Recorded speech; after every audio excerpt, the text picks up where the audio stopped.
Jim Shorthouse was the sort of fellow who always made a mess of things. Everything with which his hands or mind came into contact issued from such contact in an unqualified and irremediable state of mess. His college days were a mess. He was twice rusticated. His school days were a mess. He went a half a dozen, each passing him on to the next with a worse character and in a more developed state of mess. His early boyhood was the sort of mess that copybooks and dictionaries spell with a big M, and his babyhood, ugh, was the embodiment of howling, yowling, screaming mess. At the age of 40, however, there came a change in his troubled life, when he met a girl with $500,000 in her own right, who consented to marry him, and who very soon succeeded in reducing his most messy existence into a state of comparative order and system. Certain incidents, important and otherwise, of Jim's life would never have come to be told here but for the fact that in getting into his messes and out of them again, he succeeded in drawing himself into the atmosphere of peculiar circumstances and strange happenings. He attracted to his path the curious adventures of life as unfailingly as meat attracts flies and jam wasps. It is to the meat and jam of his life, so to speak, that he owes his experiences. His afterlife was all pudding, which attracts nothing but greedy children. With marriage, the interest of his life ceased for all but one person, and his path became regular as the sun's instead of erratic as a comet's. The first experience in order of time that he related to me shows that somewhere latent behind his disarranged nervous system there lay psychic perceptions of an uncommon order. About the age of 22, I think after his second rustication, his father's purse and patience had equally given out, and Jim found himself stranded high and dry in a large American city. High and dry, and the only clothes that had no holes in them safely in the keeping of his uncle's wardrobe. Careful reflection on a bench in one of the city parks led him to the conclusion that the only thing to do was to persuade the city editor of one of the daily journals that he possessed an observant mind and a ready pen, and that he could do good work for your paper, sir, as a reporter. This, then, he did, standing at a most unnatural angle between the editor and the window to conceal the whereabouts of the holes. "Guess we'll have to give you a week's trial," said the editor, who, ever on the lookout for good chance material, took on shoals of men in that way and retained on the average one man per shoal. Anyhow, it gave Jim Shorthouse the wherewithal to sew up the holes and relieve his uncle's wardrobe of its burden. Then he went to find living quarters, and in this proceeding his unique characteristics already referred to, what Theosophist would call his karma, began unmistakably to assert themselves, for it was in the house he eventually selected that this sad tale took place. There are no diggings in American cities. The alternatives for small incomes are grim enough. Rooms in a boarding house where meals are served, or in a room house where no meals are served, not even breakfast. Rich people live in palaces, of course, but Jim had nothing to do with such-like. His horizon was bounded by boarding houses and room houses, and, owing to the necessary irregularity of his meals and hours, he took the latter. It was a large, gaunt-looking place in a side street, with dirty windows and a creaking iron gate. But the rooms were large, and the one he selected and paid for in advance was on the top floor. The landlady looked gaunt and dusty as the house, and quite as old. Her eyes were green and faded, and her features large. "Vol," she twanged, with her electrifying western drawl, "that's the room, if you like it, and that's the price," I said. "Now, if you want it, why, just say so. And if you don't, why, it don't hurt me any." Jim wanted to shake her, but he feared the clouds of long accumulated dust in her clothes, and as the price and size of the room suited him, he decided to take it. "Anyone else on this floor?" he asked. She looked at him queerly out of her faded eyes before she answered. "None of my guests ever put such questions to me before," she said. "But I guess you're different. Why, there's no one at all but an old gent that stayed here every bit of 5 years. He's over there," pointing to the end of the passage. "Ah, I see," said Shorthouse feebly. "So I'm alone up here?" "Reckon you are, pretty near," she twanged out, ending the conversation abruptly by turning her back on her new guest and going slowly and deliberately downstairs. The newspaper work kept Shorthouse out most of the night. 3 times a week he got home at 1 a.m. and 3 times at 3 a.m. The room proved comfortable enough, and he paid for a second week. His unusual hours had so far prevented his meeting any inmates of the house, and not a sound had been heard from the old gent who shared the floor with him. It seemed a very quiet house. One night, about the middle of the second week, he came home tired after a long day's work. The lamp that usually stood all night in the hall had burned itself out, and he had to stumble upstairs in the dark. He made considerable noise in doing so, but nobody seemed to be disturbed. The whole house was utterly quiet, and probably everybody was asleep. There were no lights under any of the doors. All was in darkness. It was after 2 o'clock. After reading some English letters that had come during the day, and dipping for a few minutes into a book, he became drowsy and got ready for bed. Just as he was about to get in between the sheets, he stopped for a moment and listened. There rose in the night, as he did so, the sound of steps somewhere in the house below. Listening attentively, he heard that it was somebody coming upstairs, a heavy tread, and the owner taking no pains to step quietly. On it came up the stairs, tramp, tramp, tramp, evidently the tread of a big man, and one in something of a hurry. At once thoughts connected somehow with fire and police flashed through Jim's brain. But there were no sounds of voices with the steps, and he reflected in the same moment that it could only be the old gentleman keeping late hours and tumbling upstairs in the darkness. He was in the act of turning out the gas and stepping into bed, when the house resumed its former stillness by the footsteps, suddenly coming to a dead stop immediately outside his own room. With his hand on the gas, Shorthouse paused a moment before turning it out to see if the steps would go on again, when he was startled by a loud knocking on his door. Instantly, in obedience to a curious and unexplained instinct, he turned out the light, leaving himself in the room in total darkness. He had scarcely taken a step across the room to open the door, when a voice from the other side of the wall, so close it almost sounded in his ear, exclaimed in German, "Is that you, Father? Come in." The speaker was a man in the next room, and the knocking, after all, had not been on his own door, but on that of the adjoining chamber, which he had supposed to be vacant. Almost before the man in the passage had time to answer in German, "Let me in at once," Jim heard someone cross the floor and unlock the door. Then it was slammed to with a bang, and there was audible the sound of footsteps about the room, and of chairs being drawn up to a table and knocking against furniture on the way. The men seemed wholly regardless of their neighbors' comfort, for they made noise enough to waken the dead. "Serves me right for taking a room in such a cheap hole," reflected Jim in the darkness. "I wonder whom she's let the room to." The 2 rooms, the landlady had told him, were originally one. She had put up a thin partition, just a row of boards, to increase her income. The doors were adjacent, and only separated by the massive upright beam between them. When one was opened or shut, the other rattled. With utter indifference to the comfort of the other sleepers in the house, the 2 Germans had meanwhile commenced to talk both at once and at the top of their voices. They talked emphatically, even angrily. The words "father" and "Otto" were freely used.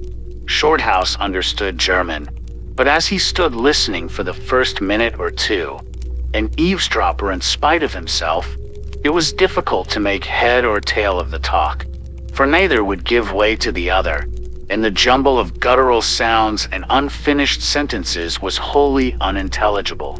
Then, very suddenly, both voices dropped together, and after a moment's pause, the deep tones of one of them, who seemed to be the father, said, with the utmost distinctness, "You mean, Otto, that you refuse to get it?" There was a sound of someone shuffling in the chair before the answer came.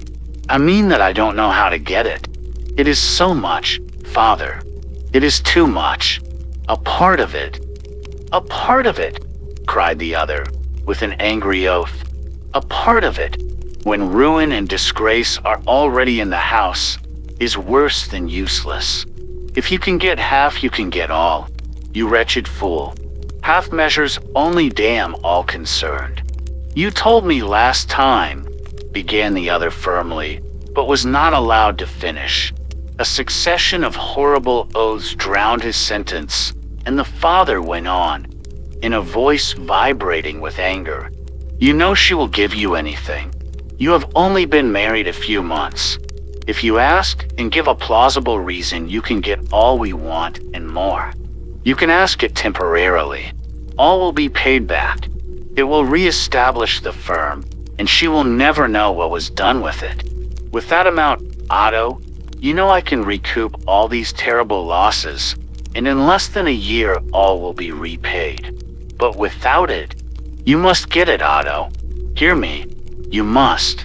Am I to be arrested for the misuse of trust monies? Is our honored name to be cursed and spat on?" The old man choked and stammered in his anger and desperation. Shorthouse stood shivering in the darkness and listening in spite of himself. The conversation had carried him along with it, and he had been for some reason afraid to let his neighborhood be known. But at this point he realized that he had listened too long, and that he must inform the two men that they could be overheard to every single syllable. So he coughed loudly, and at the same time rattled the handle of his door. It seemed to have no effect, for the voices continued just as loudly as before, the son protesting and the father growing more and more angry. He coughed again persistently, and also contrived purposely in the darkness to tumble against the partition, feeling the thin boards yield easily under his weight, and making a considerable noise in so doing. But the voices went on unconcernedly and louder than ever. Could it be possible they had not heard? By this time Jim was more concerned about his own sleep than the morality of overhearing the private scandals of his neighbors, and he went out into the passage and knocked smartly at their door. Instantly, as if by magic, the sound ceased. Everything dropped into utter silence. There was no light under the door, and not a whisper could be heard within. He knocked again, but received no answer. "Gentlemen," he began at length, with his lips close to the keyhole and in German, "please do not talk so loud. I can overhear all you say in the next room. Besides, it is very late, and I wish to sleep." He paused and listened, but no answer was forthcoming. He turned the handle and found the door was locked. Not a sound broke the stillness of the night except the faint swish of the wind over the skylight and the creaking of a board here and there in the house below. The cold air of a very early morning crept down the passage and made him shiver. The silence of the house began to impress him disagreeably. He looked behind him and about him, hoping and yet fearing that something would break the stillness. The voices still seemed to ring on in his ears, but that sudden silence, when he knocked at the door, affected him far more unpleasantly than the voices, and put strange thoughts in his brain, thoughts he did not like or approve. Moving stealthily from the door, he peered over the banisters into the space below. It was like a deep vault that might conceal in its shadows anything that was not good. It was not difficult to fancy he saw an indistinct moving to and fro below him. Was that a figure sitting on the stairs, peering up obliquely at him out of hideous eyes? Was that a sound of whispering and shuffling down there in the dark halls and forsaken landings? Was it something more than the inarticulate murmur of the night? The wind made an effort overhead, singing over the skylight, and the door behind him rattled and made him start. He turned to go back to his room, and the draft closed the door slowly in his face, as if there were someone pressing against it from the other side. When he pushed it open and went in, 100 shadowy forms seemed to dart swiftly and silently back to their corners and hiding places. But in the adjoining room, the sounds had entirely ceased, and Shorthouse soon crept into bed and left the house with its inmates, waking or sleeping, to take care of themselves, while he entered the region of dreams and silence. Next day, strong in the common sense that the sunlight brings, he determined to lodge a complaint against the noisy occupants of the next room and make the landlady request them to modify their voices at such late hours of the night and morning. But it so happened that she was not to be seen that day, and when he returned from the office at midnight, it was, of course, too late. Looking under the door as he came up to bed, he noticed that there was no light, and concluded that the Germans were not in. So much the better. He went to sleep about 1 o'clock, fully decided that if they came up later and woke him with their horrible noises, he would not rest till he had roused the landlady and made her reprove them with that authoritative twang, in which every word was like the lash of a metallic whip. However, there proved to be no need for such drastic measures, for Shorthouse slumbered peacefully all night, and his dreams, chiefly of the fields of grain and flocks of sheep on the faraway farms of his father's estate, were permitted to run their fanciful course unbroken. 2 nights later, however, when he came home tired out, after a difficult day, and wet and blown about by one of the wickedest storms he had ever seen, his dreams, always of the fields and sheep, were not destined to be so undisturbed. He had already dozed off in that delicious glow that follows the removal of wet clothes and the immediate snuggling under warm blankets, when his consciousness, hovering on the borderland between sleep and waking, was vaguely troubled by a sound that rose indistinctly from the depths of the house, and, between the gusts of wind and rain, reached his ears with an accompanying sense of uneasiness and discomfort. It rose on the night air with some pretense of regularity, dying away again in the roar of the wind to reassert itself distantly in the deep, brief hushes of the storm. For a few minutes Jim's dreams were colored only, tinged, as it were, by this impression of fear approaching from somewhere insensibly upon him. His consciousness, at first, refused to be drawn back from that enchanted region where it had wandered, and he did not immediately awaken. But the nature of his dreams changed unpleasantly. He saw the sheep suddenly run huddled together, as though frightened by the neighborhood of an enemy, while the fields of waving corn became agitated as though some monster were moving uncouthly among the crowded stalks. The sky grew dark, and in his dream an awful sound came somewhere from the clouds. It was in reality the sound downstairs growing more distinct. Shorthouse shifted uneasily across the bed with something like a groan of distress. The next minute he awoke, and found himself sitting straight up in bed, listening. Was it a nightmare? Had he been dreaming evil dreams? That his flesh crawled and the hair stirred on his head? The room was dark and silent, but outside the wind howled dismally and drove the rain with repeated assaults against the rattling windows. How nice it would be, the thought flashed through his mind, if all winds, like the west wind, went down with the sun. They made such fiendish noises at night, like the crying of angry voices. In the daytime they had such a different sound. If only... Hark!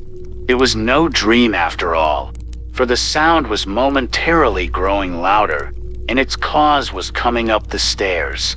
He found himself speculating feebly what this cause might be, but the sound was still too indistinct to enable him to arrive at any definite conclusion. The voice of a church clock striking 2 made itself heard above the wind. It was just about the hour when the Germans had commenced their performance 3 nights before. Shorthouse made up his mind that if they began it again, he would not put up with it for very long. Yet he was already horribly conscious of the difficulty he would have of getting out of bed. The clothes were so warm and comforting against his back. The sound, still steadily coming nearer, had by this time become differentiated from the confused clamor of the elements, and had resolved itself into the footsteps of 1 or more persons. The Germans hang him, thought Jim. But what on earth is the matter with me? I never felt so queer in all my life. He was trembling all over, and felt as cold as though he were in a freezing atmosphere. His nerves were steady enough, and he felt no diminution of physical courage, but he was conscious of a curious sense of malaise and trepidation, such as even the most vigorous men have been known to experience when in the first grip of some horrible and deadly disease. As the footsteps approached, this feeling of weakness increased. He felt a strange lassitude creeping over him, a sort of exhaustion, accompanied by a growing numbness in the extremities and a sensation of dreaminess in the head, as if perhaps the consciousness were leaving its accustomed seat in the brain and preparing to act on another plane. Yet, strange to say, as the vitality was slowly withdrawn from his body, his senses seemed to grow more acute. Meanwhile, the steps were already on the landing at the top of the stairs, and Shorthouse, still sitting upright in bed, heard a heavy body brush past his door and along the wall outside. Almost immediately afterwards, the loud knocking of someone's knuckles on the door of the adjoining room. Instantly, though so far not a sound had proceeded from within, he heard, through the thin partition, a chair pushed back and a man quickly crossed the floor and opened the door. "Ah, it's you," he heard in the son's voice. Had the fellow, then, been sitting silently in there all this time, waiting for his father's arrival? To Shorthouse, it came not as a pleasant reflection by any means. There was no answer to this dubious greeting, but the door was closed quickly, and then there was a sound as if a bag or parcel had been thrown on a wooden table and had slid some distance across it before stopping. "What's that?" asked the son, with anxiety in his tone. "You may know before I go," returned the other gruffly. Indeed, his voice was more than gruff. It betrayed ill-suppressed passion. Shorthouse was conscious of a strong desire to stop the conversation before it proceeded any further, but somehow or other his will was not equal to the task, and he could not get out of bed. The conversation went on, every tone and inflection distinctly audible above the noise of the storm. In a low voice, the father continued. Jim missed some of the words at the beginning of the sentence. It ended with, "But now they've all left, and I've managed to get up to you. You know what I've come for." There was distinct menace in his tone. "Yes," returned the other. "I have been waiting." "And the money?" asked the father impatiently. No answer. "You've had 3 days to get it in, and I've contrived to stave off the worst so far. But tomorrow is the end." No answer. "Speak, Otto. What have you got for me? Speak, my son. For God's sake, tell me." There was a moment's silence, during which the old man's vibrating accents seemed to echo through the rooms. Then came in a low voice the answer. "I have nothing." "Otto!" cried the other with passion. "Nothing? I can get nothing," came almost in a whisper. "You lie!" cried the other, in a half-stifled voice. "I swear you lie. Give me the money." A chair was heard scraping along the floor. Evidently the men had been sitting over the table, and one of them had risen. Shorthouse heard the bag or parcel drawn across the table, and then a step as if one of the men was crossing to the door. "Father, what's in that?" "I must know," said Otto, with the first signs of determination in his voice. There must have been an effort on the son's part to gain possession of the parcel in question, and on the father's to retain it, for between them it fell to the ground. A curious rattle followed its contact with the floor.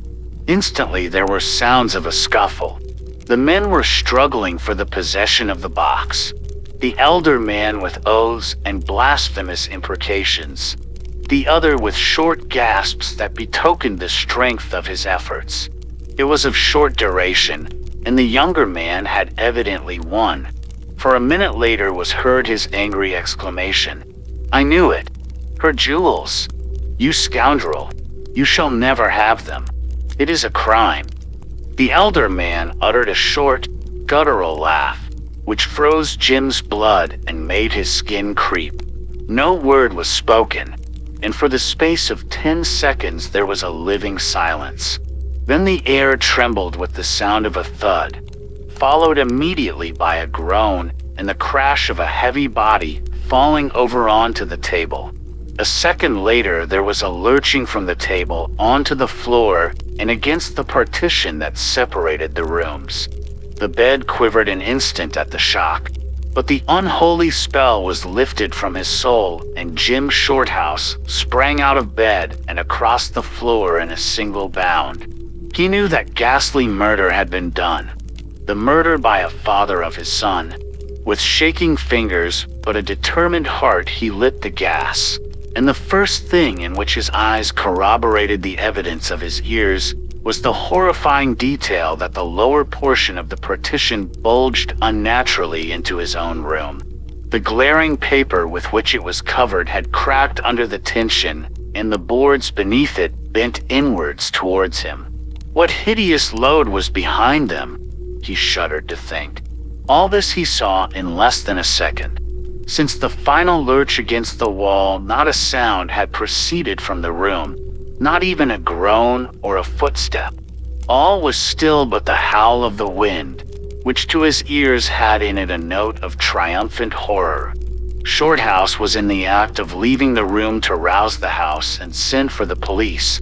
In fact, his hand was already on the doorknob when something in the room arrested his attention. Out of the corner of his eyes, he thought he caught sight of something moving. He was sure of it, and turning his eyes in the direction, he found he was not mistaken. Something was creeping slowly towards him along the floor. It was something dark and serpentine in shape, and it came from the place where the partition bulged.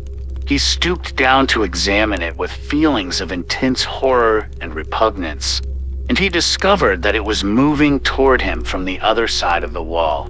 His eyes were fascinated, and for the moment he was unable to move. Silently, slowly, from side to side like a thick worm, it crawled forward into the room beneath his frightened eyes, until at length he could stand it no longer and stretched out his arm to touch it. But at the instant of contact, he withdrew his hand with a suppressed scream. It was sluggish, and it was warm, and he saw that his fingers were stained with living crimson. A second more, and Shorthouse was out in the passage with his hand on the door of the next room. It was locked. He plunged forward with all his weight against it, and, the lock giving way, he fell headlong into a room that was pitch dark and very cold. In a moment he was on his feet again and trying to penetrate the blackness. Not a sound, not a movement, not even the sense of a presence. It was empty, miserably empty, and so still. He stood there, cold as ice, staring, shivering, listening. Suddenly there was a step behind him and a light flashed into the room, and when he turned quickly with his arm up as if to ward off a terrific blow, he found himself face to face with the landlady. Instantly the reaction began to set in. It was nearly 3 o'clock in the morning, and he was standing there with bare feet and striped pajamas in a small room, which in the merciful light he perceived to be absolutely empty, carpetless, and without a stick of furniture or even a window blind. There he stood staring at the disagreeable landlady, and there she stood too, staring and silent, in a black wrapper, her head almost bald, her face white as chalk, shading a sputtering candle with one bony hand and peering over it at him with her blinking green eyes. She looked positively hideous. "Vol," she drawled at length, "I heard you're right enough. Guess you couldn't sleep. Or just prowling round a bit. Is that it?" The empty room, the absence of all traces of the recent tragedy, the silence, the hour, his striped pajamas and bare feet. Everything together combined to deprive him momentarily of speech. He stared at her blankly without a word. "Vol," clanked the awful voice. "My dear woman," he burst out finally, "there's been something awful. So far his desperation took him, but no farther." He positively stuck at the substantive. "Oh, there hasn't been nothing," she said slowly, still peering at him. "I reckon you've only seen and heard what the others did. I never can keep folks on this floor long. Most of 'em catch on sooner or later. That is, the ones that's kind of quick and sensitive. Only you being an Englishman, I thought you wouldn't mind. Nothing really happens. It's only thinking like." Shorthouse was beside himself. He felt ready to pick her up and drop her over the banisters, candle and all. "Look there," he said, pointing at her within an inch of her blinking eyes with the fingers that had touched the oozing blood. "Look there, my good woman. Is that only thinking?" She stared a minute, as if not knowing what he meant. "I guess so," she said at length. He followed her eyes, and to his amazement saw that his fingers were as white as usual, and quite free from the awful stain that had been there 10 minutes before. There was no sign of blood. No amount of staring could bring it back. Had he gone out of his mind? Had his eyes and ears played such tricks with him? Had his senses become false and perverted? He dashed past the landlady, out into the passage, and gained his own room in a couple of strides. Phew! The partition no longer bulged. The paper was not torn. There was no creeping, crawling thing on the faded old carpet. "It's all over now," drawled the metallic voice behind him. "I'm going to bed again." He turned and saw the landlady slowly going downstairs again, still shading the candle with her hand and peering up at him from time to time as she moved. A black, ugly, unwholesome object, he thought, as she disappeared into the darkness below. In the last flicker of her candle threw a queer-shaped shadow along the wall and over the ceiling. Without hesitating a moment, Shorthouse threw himself into his clothes and went out of the house. He preferred the storm to the horrors of that top floor, and he walked the streets till daylight. In the evening, he told the landlady he would leave next day, in spite of her assurances that nothing more would happen. "It never comes back," she said. "That is, not after he's killed." Shorthouse gasped. "You gave me a lot for my money," he growled. "Vol, it aren't my show," she drawled. "I'm no spirit medium. You take chances. Some'll sleep right along and never hear nothing. Others, like yourself, are different and get the whole thing." "Who's the old gentleman? Does he hear it?" asked Jim. "There's no old gentleman at all," she answered coolly. "I just told you that to make you feel easy, like in case you did hear anything. You were all alone on the floor. Say now," she went on, after a pause in which Shorthouse could think of nothing to say but unpunishable things. "Say now, do tell. Did you feel sort of cold when the show was on? Sort of tired and weak? I mean, as if you might be going to die?" "How can I say?" he answered savagely. "What I felt God only knows." "Vol, but he won't tell," she drawled out. Only I was wondering how you really did feel, because the man who had that room last was found one morning in bed. In bed? He was dead. He was the one before you. Oh, you don't need to get rattled so. You're all right. And it all really happened, they do say. This house used to be a private residence some 25 years ago, and a German family of the name of Steinhardt lived here. They had a big business in Wall Street and stood way up in things. Ah, said her listener. Oh yes, they did. Right at the top, till one fine day it all bust and the old man skipped with the boodle. Skipped with the boodle? That's so, she said. Got clear away with all the money, and the son was found dead in his house. Committed suicide, it was thought. Though there was some as said he couldn't have stabbed himself and fallen in that position. They said he was murdered. The father died in prison. They tried to fasten the murder on him, but there was no motive, or no evidence, or no something. I forget now. Very pretty, said Shorthouse. I'll show you something mighty queer anyways, she drawled. If you'll come upstairs a minute. I've heard the steps and voices lots of times. They don't fees me any. I just as lief hear so many dogs barking. You'll find the whole story in the newspapers if you look it up. Not what goes on here, but the story of the Germans. My house would be ruined if they told all, and I'd sue for damages. They reached the bedroom, and the woman went in and pulled up the edge of the carpet where Shorthouse had seen the blood soaking in the previous night. Look thar, if you feel like it, said the old hag. Stooping down, he saw a dark, dull stain in the boards that corresponded exactly to the shape and position of the blood as he had seen it. That night he slept in a hotel, and the following day sought new quarters. In the newspapers on file in his office, after a long search, he found 20 years back the detailed story, substantially as the woman had said, of Steinhardt and Company's failure, the absconding and subsequent arrest of the senior partner, and the suicide or murder of his son Otto. The landlady's room house had formerly been their private residence.